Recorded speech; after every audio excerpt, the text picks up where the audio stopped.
Hey everybody, T here, bring you another video. This one is going to be my first of the weekly Monday Night Raw reviews. Just finished watching the last hour of Monday Night Raw. Right now it's Tuesday, and I'm hoping to post this video right now. Monday Night Raw, like I said, is a very long product now, it being 3 hours long. So I watched the first 2 hours last night, but for me, I live on the West Coast, and it sucks where I live. I can't get DirecTV, so it starts at 8 o'clock. I got Time Warner cable, and so 8 to 11, and I got two small kids. I wake up early in the morning, so it's pretty hard to sit through all 3 hours. Anyways, let's get right to it. Monday Night Raw. You know what? It was actually not bad of an episode. It was, and usually, an episode before a pay-per-view is pretty good, and this one was. Let's get started. Let me look through my notes here. Raw kicked off with The Authority coming out. Big shocker. And, let me get into this real quick. Why do we have to start off Raw every single damn week with some, promo?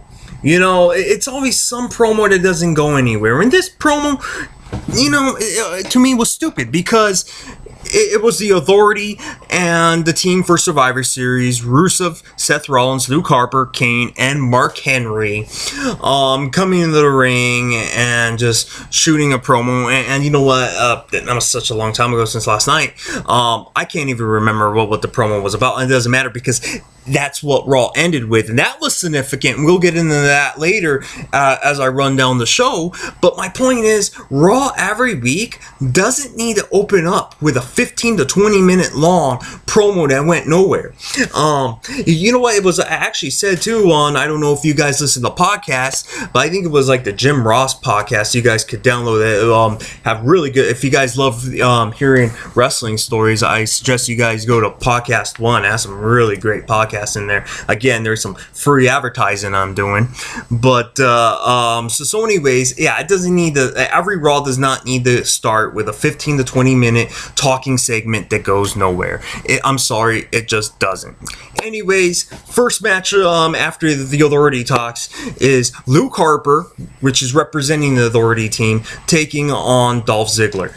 Good match, I'll tell you. I actually liked this. It was a great wrestling match. Luke Harper was just dropping, Dolph Ziggler with some bombs. All different types of power moves, suplexes, and I don't know, all different types of real devastating maneuvers. It was really good, and it actually ended with a title change. The Authority, right before the match, said it was for the Intercontinental title, and Luke Harper is now the new Intercontinental champion. So I thought that was a really cool match, a little twist. I actually didn't see Ziggler losing the belt right there and then at that moment, especially to Luke Harper. But I'm actually really liking what they're doing with Luke Harper's character. It's smart.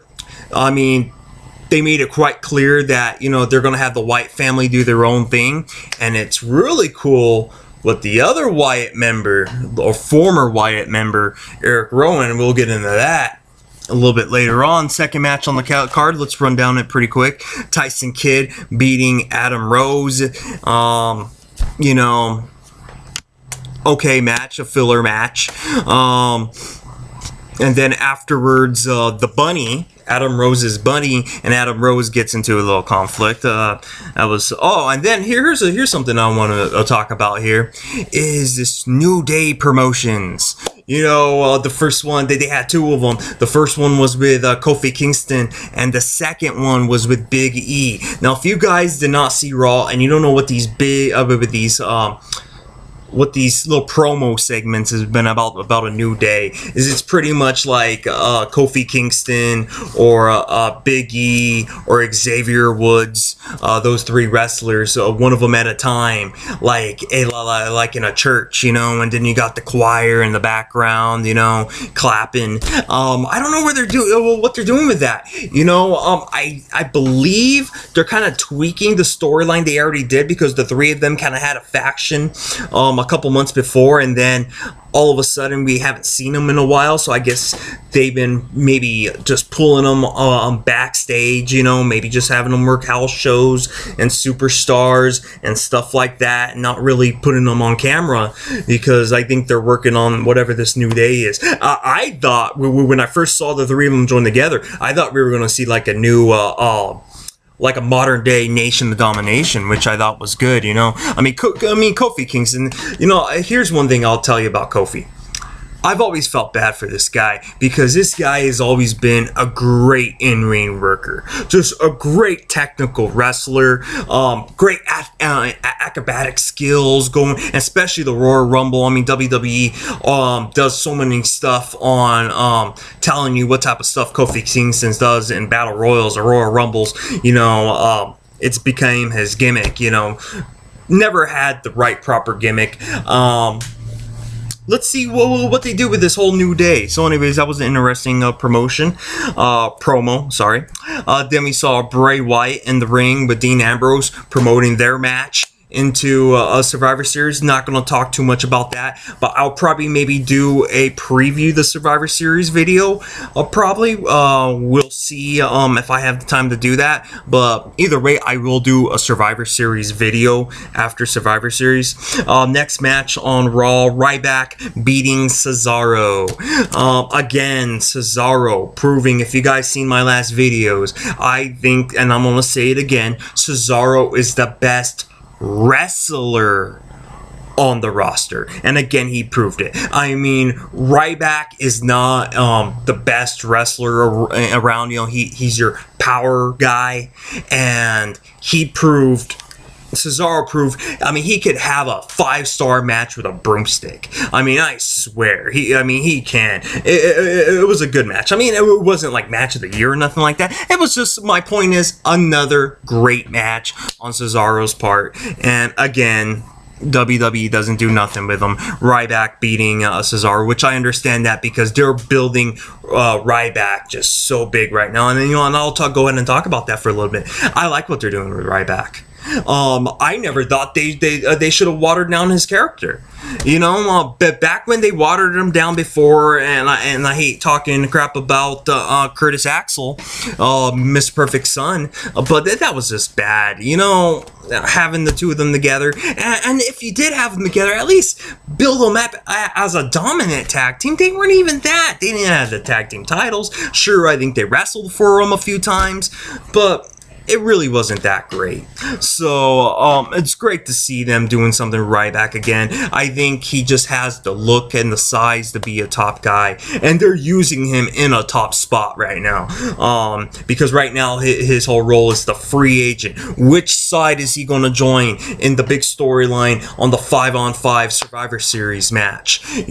Which we get the answer at the end. Let me see, is there anything else? Rusev against Heath Slater. I don't know what happened to the Slater Gator gimmick. Maybe one of you guys know. But anyways, Heath Slater came out on the Yankee Doodle Dandy little thing, and that went nowhere. And of course, Rusev smashed Heath Slater. Let me see. Brie beat Nikki Bella. We had a fun little 8-man tag with Goldust and The Miz and Mizdow taking on the Usos and Los Matadores, which Goldust and Mizdow won that match. Nothing happens too much there. And then we bring to the contract signing. Which ended Raw. It was, of course, the Authority team coming out first, which is Rusev, Seth Rollins, Luke Harper, Kane, and Mark Henry.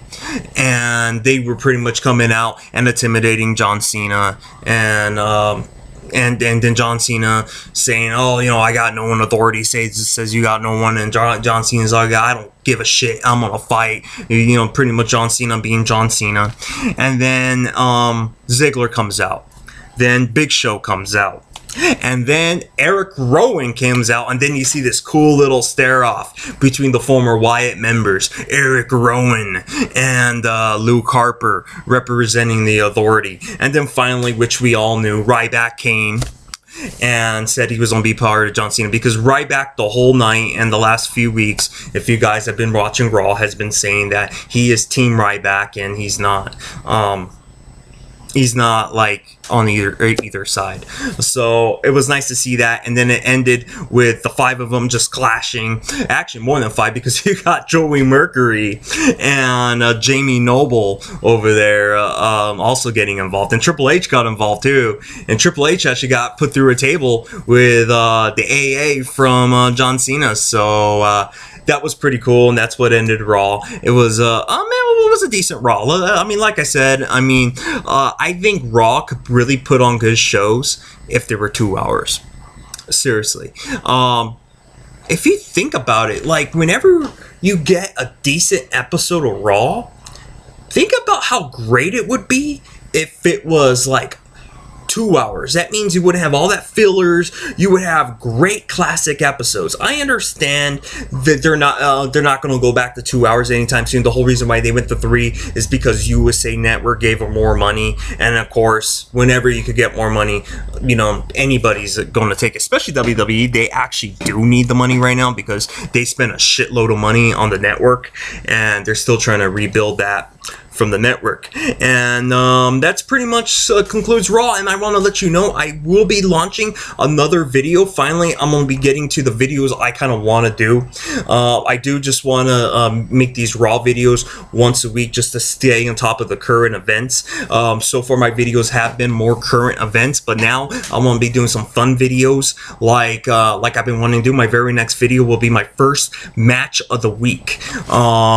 I already got a nice, sweet little match picked out for you. And until then, I'll see you guys later.